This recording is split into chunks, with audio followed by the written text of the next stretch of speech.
We spend a lot of time comparing players, especially all-time great players. Nowadays, we have access to a ton of stats, a ton of advanced stats, and all the awards and accolades that every single player has won during their NBA career.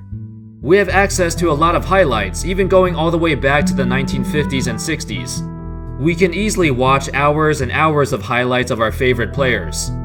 We can even watch entire games of players who played before we were even born. When we compare players, these are the things that we usually look at. However, what about the strength of the league that played during a specific era? In recent times, we've talked about how LeBron James reached the finals for 8 straight years, but most would agree that during that time, the Eastern Conference was weaker than the West, and it was pretty weak in general. But what about Michael Jordan? How good was the Eastern Conference back then? How's it going, fellas? My name's Andy, and today we're going to take a look at the Eastern Conference during Michael Jordan's reign. And no, I'm not going to talk about his time on the Wizards. But before we start, I'd like to give a shout out to my sponsor, SeatGeek. SeatGeek is an app that aggregates ticket prices from all over the web to help you find the best deals for games, concerts, Broadway shows, and other events. The prices marked in green are good, while the ones in red are bad. I used the app to buy tickets to a Knicks game last year, and the process was very smooth. You can also see the view from your seats before you buy them, so that's awesome. Use my promo code ANDY at checkout to get $20 off your first purchase. Thank you to SeatGeek for sponsoring this video. Alright, let's get started. To start things off, I'm gonna focus on 2 different eras. Jordan's early years in the NBA from around 1985 to 1990, and then Jordan's championship years from 1991 to 1998. I separated these two because the Eastern Conference saw some drastic changes during his career, and splitting it this way is more convenient. Alright, let's start off with Jordan's early days, when he was younger and struggled to reach the finals. From 1985 to 1990, there were a bunch of amazing teams in the East. At the top, we had the Boston Celtics and Detroit Pistons, the 2 Eastern Conference teams that won championships during that time. Jordan came into the NBA during the middle of Larry Bird's prime, and when the bad boy Pistons were terrorizing the league. There were also a couple of other great teams, including the Milwaukee Bucks, led by Sidney Moncrief and Marcus Johnson. Moncrief was one of the best perimeter defenders ever, and the Bucks even beat the Bulls in the 1985 playoffs. That was Jordan's first ever playoff series, and also his first ever playoff loss. The Bucks had a couple seasons where they won close to 60 games. Another team was the Philadelphia 76ers, who won the championship in 1983, but by the time Jordan arrived, their core was getting older. Moses Malone would get traded in 1986, and Dr. J would retire in 1987. Afterwards, they were led by a young Charles Barkley, but realistically, they were not a real contender after those two left. The Cavaliers, despite all the highlights of Michael Jordan breaking their hearts, they were actually a really good team.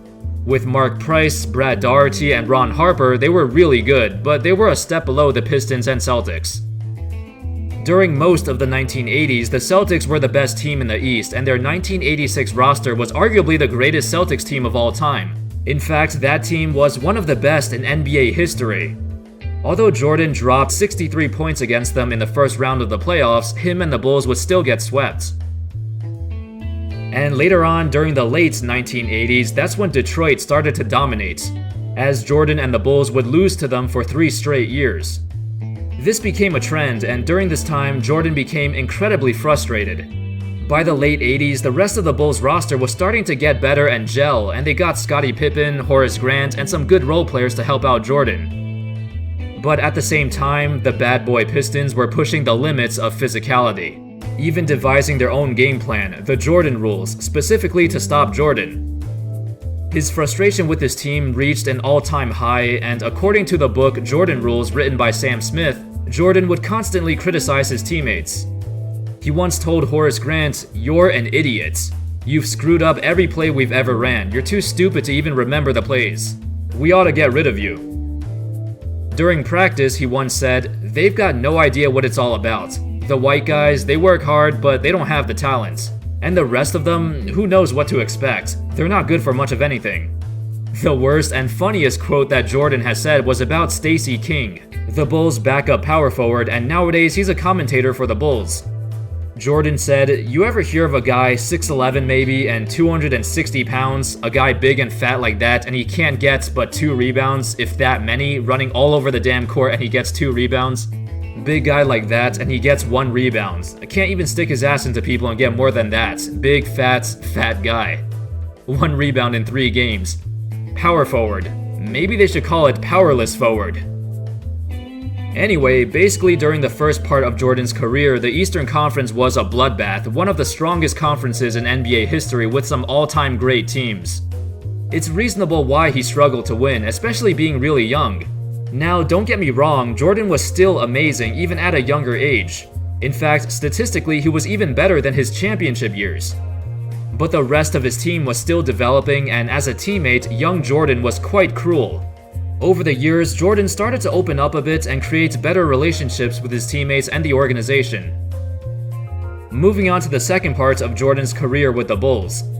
From 1991 to 1998, the Bulls were the most dominant team in the league, and Jordan was the best player in the league for every single season, except for the time he took a break to play baseball. During this era, there were a lot of great teams in the East. The New York Knicks had multiple seasons of winning 55 to 60 games, but they also had multiple seasons of losing to the Bulls.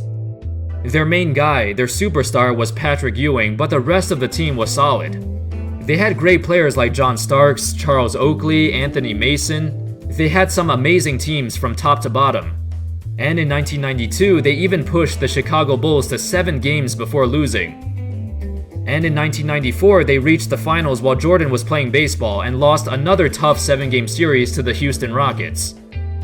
But the fact that the Knicks could compete with the best team in the league, the Chicago Bulls, and the best team in the West, the Houston Rockets, it definitely shows how good they were. They were not just Jordan's whipping boy, they were a legit team that could compete with any other team in the league. Another great team during this time was the Indiana Pacers. They were never a huge threat in the regular season, and oftentimes they were overlooked. However, whenever the playoffs came around, the Pacers always made some noise. Led by Reggie Miller, they reached the conference finals multiple times and also pushed the Bulls to 7 games in 1998. Besides the Bulls, the Knicks and Pacers were the other top contenders during this era, and every time they played the Bulls, it would be a hard-fought series. A lot of physicality, a lot of ejections, a lot of trash talk, and overall they gave Jordan all he could handle. Another team was the Orlando Magic. Led by a very young Shaquille O'Neal, they would be the only team between 1991 and 1998 that would defeat the Bulls with Jordan on the team. That was in 1995 when they beat the Bulls in the second round and reached the finals, and although Jordan came back, he was not in great shape and still getting back into the swing of things. The Miami Heat was another team that was a borderline contender during the late 90s, led by Alonzo Mourning and Tim Hardaway. The Atlanta Hawks would make the playoffs for almost the entire decade, but they would always lose in the first and second rounds. They were still a great team, a dark horse contender for multiple years. The Charlotte Hornets were in the same category. They would make the playoffs a bunch of times, won over 50 games a bunch of times, but always fell short. The Cleveland Cavaliers would also be pretty good in the early 90s, but just like the Hawks and Hornets, they were a step below the other teams. However, all of these teams were still pretty damn good. While the Western Conference was a little bit more top-heavy, the Eastern Conference, from 1 through 8, always had good teams. It would always be a tough matchup, no matter where you finish in the standings. So, how good was the Eastern Conference during Jordan's era? It was really, really good. It was incredible. The Eastern Conference teams in the 1980s and 1990s were way stronger than the 2000s or 2010s. To be honest, it's not even close. Jordan had to go through teams like the Celtics, the Pistons, and Bucks in the 80s who all had amazing rosters from top to bottom. For those 3 teams, you could reasonably argue that in the 1980s they had their best rosters in their franchise's history. The East was also way stronger than the West during that time. The Western Conference during the 1980s was relatively weak, although in the 90s they were really strong.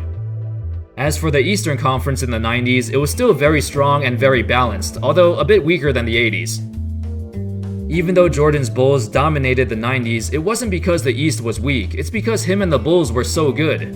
I would also argue that the Bulls faced tougher competition in the East than they did in the finals. Every single time Jordan and the Bulls played a Game 7, it was always before the finals. In the finals, they never went to a Game 7. Anyway, that's basically it. Let me know your thoughts on the Eastern Conference during Jordan's career. Personally, I think there were some extremely strong teams, and it's no surprise that he struggled early on. Let me know your thoughts in the comments. Thank you everyone so much for watching. I hope you enjoyed the video, and as always, I'll see you next time. Peace.